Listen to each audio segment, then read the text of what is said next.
ó ṣẹlẹ̀ tìrìbùnà yọ gómìnà Kano nípò, wọ́n ní ti APC ló wọlé.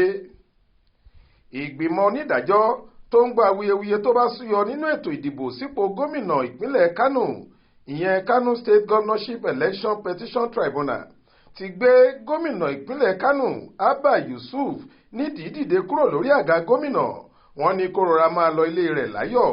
Wọ́n ní olùdíje lẹ́gbẹ́ òṣèlú All Progressives Congress APC Malam Nasiru Gawuna ló wọlé ìbò.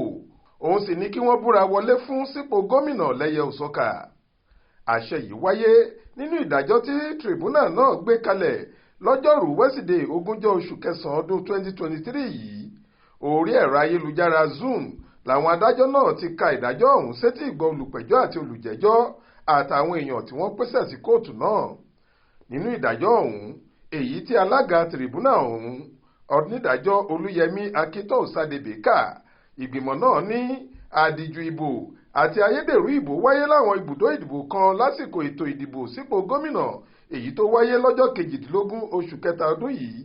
Wọ́n ní nígbà táwọn ṣe àtúpalẹ̀ gbogbo ìbò ọ̀hún, táwọn sì tẹ́tí bẹ̀lẹ̀jẹ́ sí atótónu olùpẹ̀jọ́ ìyẹn Nasiru Gawuna àti ẹgbẹ́ APC rẹ̀ àti àwíjàre olùjẹ́jọ́ ìyẹn gómìnà Abba Yusuf àti ẹgbẹ́ òṣèlú New Nigerian People's Party rẹ̀ pẹ̀lú àwíjàre àjọ elétò ìdìbò Independent National Electoral Commission INEC.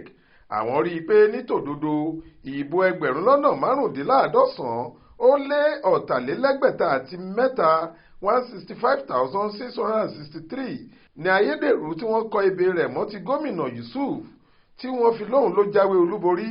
Nítorí ẹ̀ àwọn ti yọ ìbò yìí dànù torí kò sí òǹtẹ̀ INEC lára àwọn ìwé ìdìbò náà.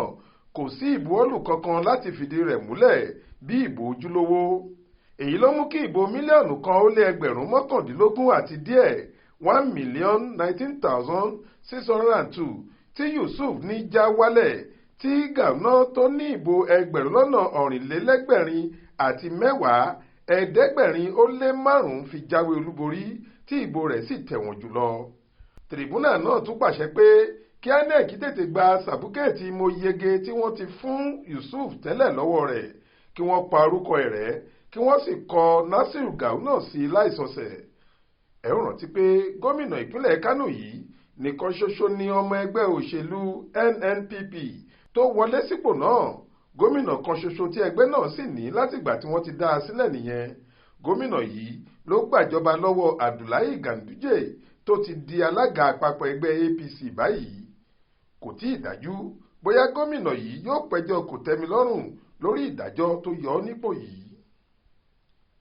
Faith Adébọ́lá ló ń jábọ̀ ròyìn fún iléeṣẹ́ tẹlifíṣàn Aláròye online.